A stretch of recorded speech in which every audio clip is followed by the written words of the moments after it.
people ever told you that you're an old soul? What did they mean by that? Was it a compliment?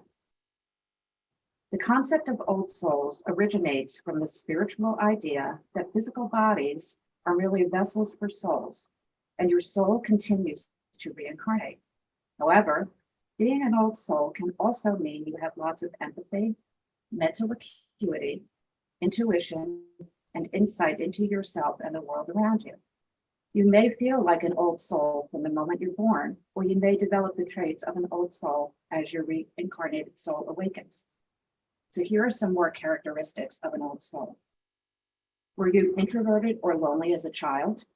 Did you feel alienated around other children or find it hard to make new friends? Were you told that you were mature for your age and wise beyond your years? A key characteristic of being an old soul is wisdom. Old souls are inquisitive and smart, innately curious, they love to learn, and they have a deeper understanding of the world than others. If you got along better with adults than other children as a kid, and if there are older people in your current circle of friends, you may be an old soul. Old souls feel more mature than their peers and have interests that are typical of older generations, so they tend to spend time with people who are older than they are. Old souls enjoy being alone more than being out in a crowd of people. They prefer a few close friendships over many acquaintances and seek sturdy, long-lasting friendships built on genuine connection. It is easier for old souls to get drained by everyday interactions due to their higher sensitivity. If you're an old soul, you may need to take time to recharge sooner and more frequently than others. Old souls also subconsciously seek other old souls, which supports the belief that soulmates innately sense one another. You may be an old soul if you feel like there's something more important than the material world around you. Old souls rarely find happiness in money or possessions. What they value most are the things that money can't buy. Old souls also find peace in simplicity. They don't feel the need to have a high social status or to follow the latest trends. Old souls understand that life is short, and they are less likely to sweat the small stuff. They want to have a purpose in life, so they strive to spend their time meaningfully. Old souls think outside the box, and they tend to be skeptical of established norms and rules. Old souls are introspective, and they are always thinking. They long to understand the deeper meaning of the world around them and their purpose. Developing self-awareness is important to old souls, so they prioritize reflection and introspection in their daily lives. They also tend to appreciate the beauty in the world that other people overlook. Since old souls are perceived as wise, level-headed, and mature, family and friends seek their advice and trust their opinions. Empaths and old souls are similar in that they both feel connected to people and tend to be more considerate of them. You may also be an old soul if you show all the signs of an empath. If spiritual topics like reincarnation, life, and death appeal to you, and you enjoy learning about spiritual beliefs or practices, you may be an old soul, and you likely have a sensitive spiritual nature. Since old souls are related to reincarnation and spiritual awakenings, they prioritize self-realization, seeking enlightenment, and spreading virtues like love and peace wherever they go. They see life as a spiritual journey and always look for ways to grow spiritually. So I ask you again, being called an empath, is being called an old soul a compliment? You ask me. Thank you.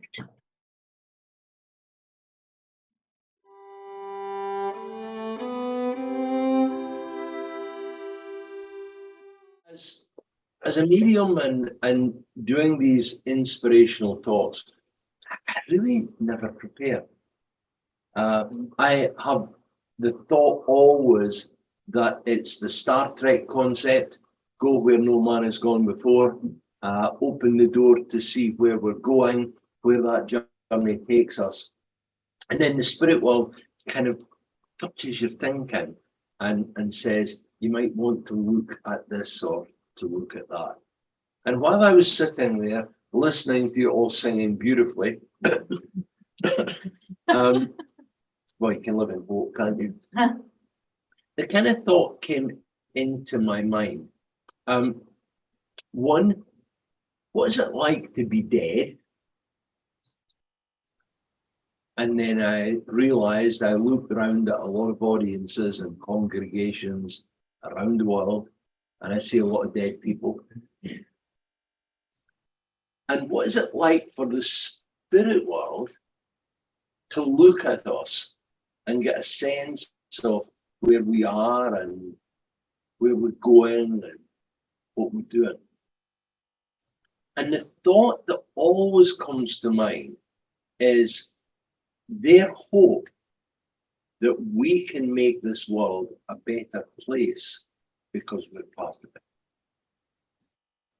And the great sadness that always takes place in the spirit world is the people who talk a good game but don't play a good game. The people who are filled with good intentions but no outcomes. And I feel we've all got responsibility for that. And one of the worst offenders in those things is what we call religions. They're one of the worst offenders because they encourage people to be separatist. They encourage people that one idea is the only idea, and they become very missionary, that they've got to convert you to their way. So it's no way or the highway. And that's one of the things that I like very much about being a spiritualist, because I'm a spiritualist. I come from a spiritualist family, and I'm very proud of that history, which is over many years, not me many years, them many years, is that within the realms of spiritualism, it is not missionary. It's not a case of going out there and trying to convert anybody to something.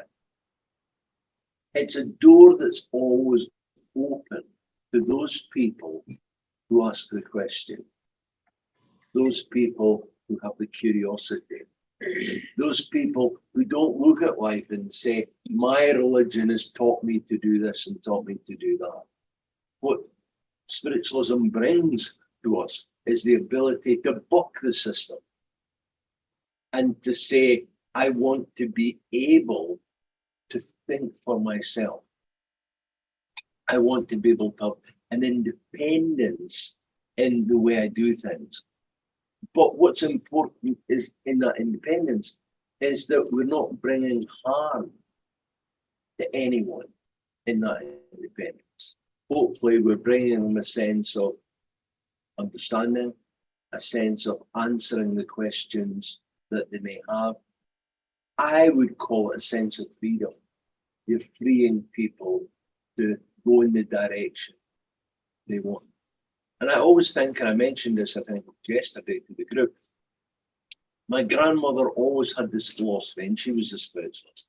She always had this philosophy that your role in life as a medium, but more importantly, as a person, was never to leave anyone with a sore back. That all the contacts, communications, time spent with everyone, you leave something with them that is of value. You leave something with them that they can know that they're not alone.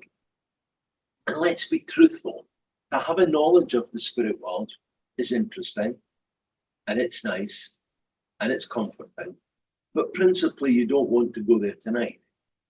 You would rather say, I know about it and it's fine, but I'd rather stay around about for a little while longer. Thank you very much. Hey, isn't that cool? But staying around a little bit longer only has a value when there's quality, and you touched upon this, Candy, a little bit, when there's quality in life and not just quantity. There has to be quality. There has to be a stage where we're at peace with ourselves. Now, I know in life, I'm not perfect. I used to be perfect, but now I'm better. That it's not about attaining the perfection, because we're born in life to fail in many things. But we learn out of the failures. We learn out of the way to manage and understand things a little bit better. And we try to be a walking, living example of the things we say to other people we believe in. And I feel that's our journey. It's not a journey about having a kind of American sports car that people drive around in and kind of show off, and it's got to be a black car and all that kind of stuff. That's cool. That's got until it breaks down. But it's not about the material. When you leave this world, you'll leave this world the way you come into it. Accept the memories that you've accrued while you've been. The things that you've learned while you've been. The memories you've created in the lives of people while you've been.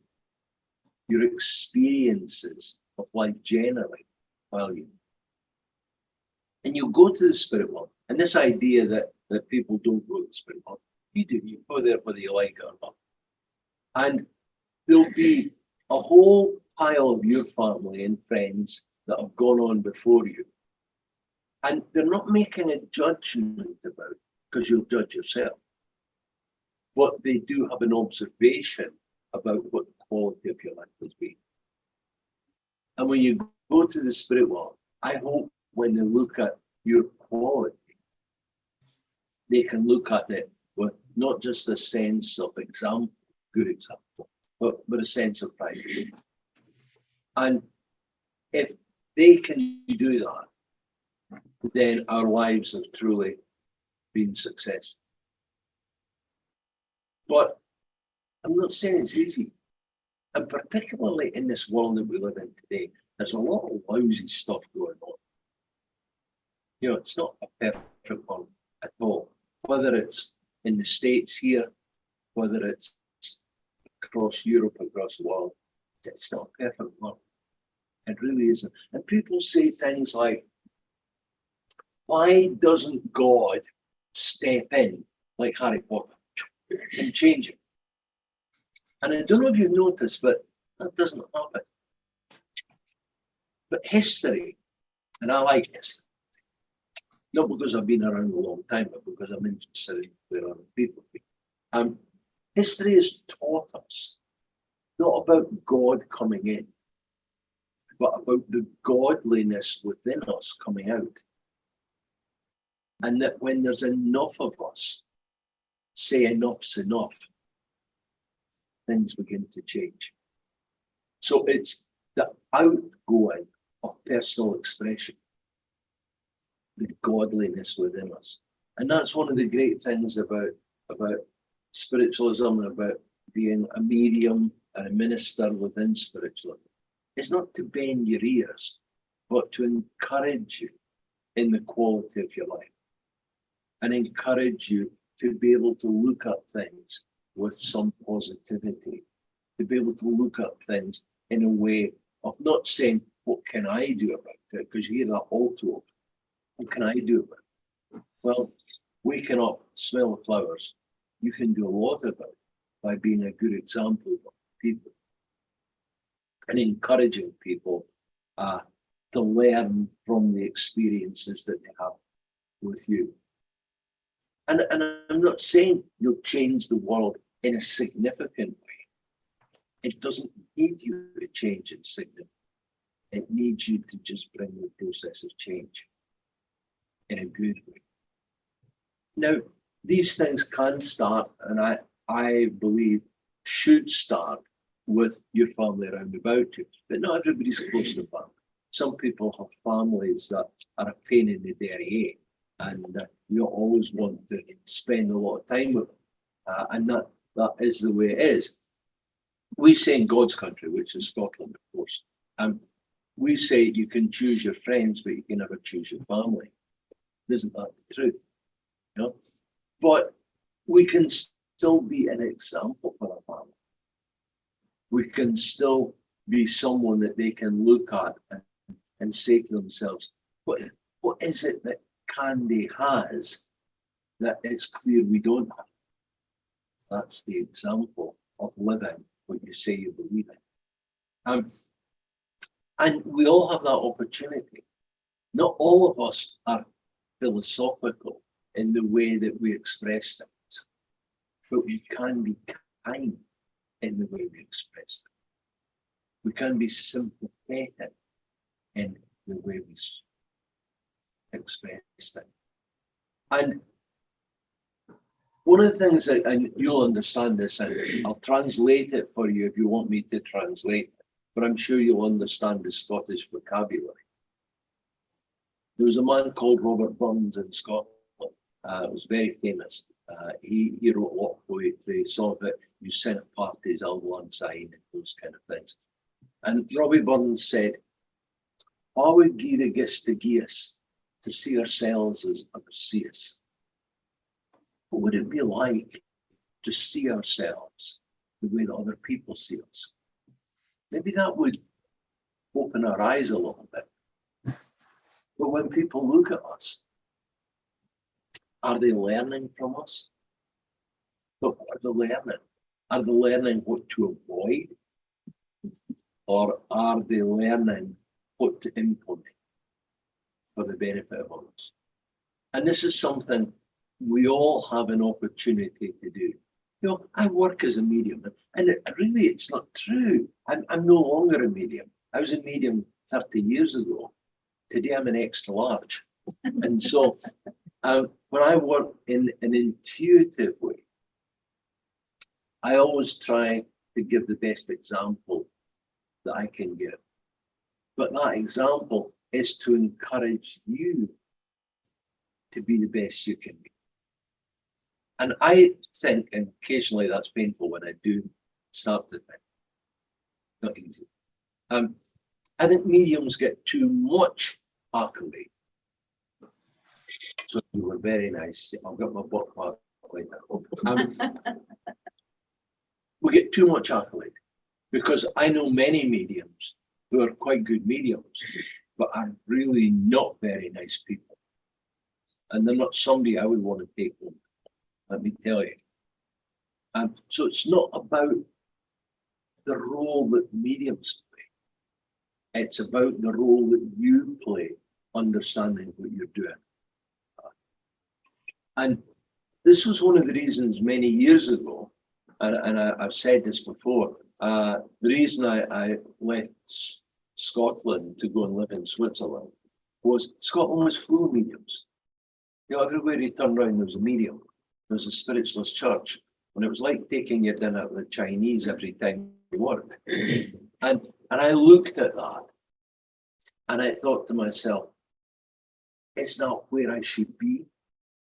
Should I be preaching to the converted? Or should I be going somewhere and being an example of opportunity for them to bring some of the thoughts into their life? And that's what took me to Switzerland. Well, it wasn't an airplane, it took me to Switzerland. But that's what got me to Switzerland, because there was no real mediumship there. And it was an opportunity, but there was bereavement there. Just like here in Jersey, people were dying, but they didn't have the facility of the medium to help them to understand the processes that they were going through. So when we look at our role in sensitivity for our students who are with us this morning, your role is not to preach mediumship. Your role is to be an example of what it can bring you. That's your role. That's your purpose.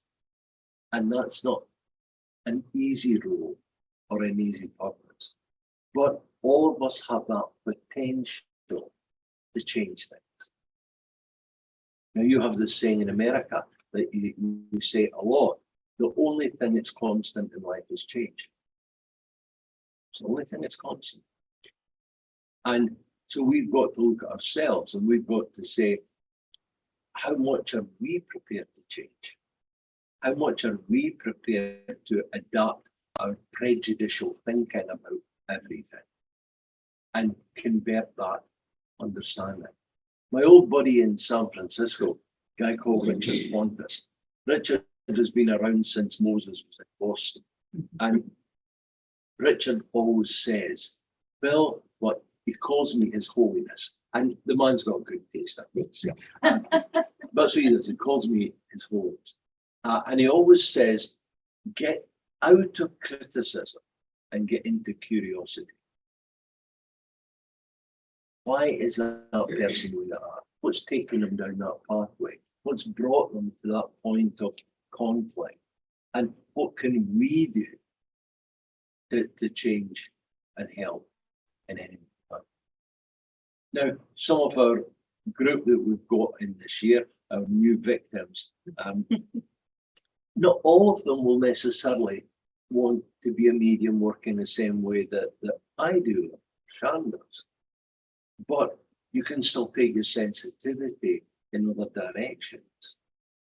And I find this particularly, I do quite a lot of work in Switzerland with hospice and hospice care. And when you go to hospice and you work with people who are moving towards that transition, there are lots of questions. And they'll get a minister or a priest coming to see them and telling them that if they've been good, they'll go to heaven. And if they've been bad, they'll go to hell. That's comforting, isn't it? It's like, I look at my life and I think, I know where I'm going. But the spiritualist doesn't do that.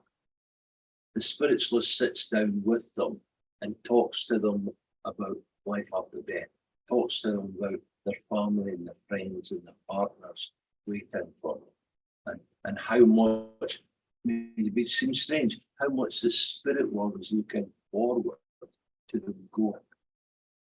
And when we talk to people who are dying, and I've unfortunately talked to a lot of people who are dying, they will say to you, Bill, I'm not afraid of death. I'm afraid of how I die. Not the fear of death, it's the process of death. And I always say to them, and this is an old saying, it's an old English saying, I hate using English saying, we should have better Scottish sayings. But I always say to them, when you're coming towards passing over, death overcomes you. It catches up. And when you go into that death process, you're not feeling it because it overcomes you and then go. And what we see in people dying is not what they're experiencing. We're seeing the physical body coming to a conclusion. But we're not understanding that the soul has left. The soul has separated. And we're seeing the remnants of the physical body. Some people are more present than others. I know the example of my mother is a good example. That she's lying in hospice, she's dying. She only has a few hours before she passes away. And then she opens her eyes and says to me, Bill, am I dying yet? No, Mum, you're not there yet. Okay. She closes her eyes. Half an hour later, Bill, am I dying yet? No, Mum, you're still on that journey. Okay, can I get a cup of tea then? Okay. Bill, am I dying yet? You're getting just relaxed. Okay. And then she did. And I said to her, look, just close your eyes and just let go. Just be at peace with yourself. Your family are waiting for you. They're all here. They've not abandoned you. All waiting. And just be with them. And then she did. So we've got to try to have the presence of mind to guide people into their heaven, not to frighten them, to guide them as to what their journey is like, but more importantly, the spirit world is ready for their journey. They're ready, prepared. There's nothing to worry about. And try as best as we can to take the fear. And we should be doing that in general. When we talk to people, we can talk to them about stuff. We can talk to them about life and death. There's nothing to fear except fear itself. So don't be afraid to talk about your system, but more look on it as an opportunity to educate, not enlighten, not to cause fear. Am I afraid of death? I've nearly died a few times now between heart attacks and strokes and collapsing at airports and falling out the bed and all that kind of stuff. I've faced death on a number of occasions. And I've always been of the mind, what have you got to fear? You just go with my ex-mother, go with the flow. Her name was Flo. Go with the flow, just go with it. Because the journey is so much easier when you can let go and stop fighting the inevitable. We're all born to die. And it's not a question of that. It's a question of being at peace with ourselves and knowing the best that we have in the time of being. So I can honestly say that in the majority of instances, not all, I've been a good boy. Yeah, I've been a good. I've had my failure. Stop looking at me as if I'm telling a lie. I've had my failures. But the question is, have you learned? As the monkey said when he put his hand in the fire, not to die. And then. So next week, when we're coming to, well, we're really starts Sunday. For the remainder of the week that's ahead of you, let's see what you can change it to add value into other people's lives and not to add cost. Add value. That's it.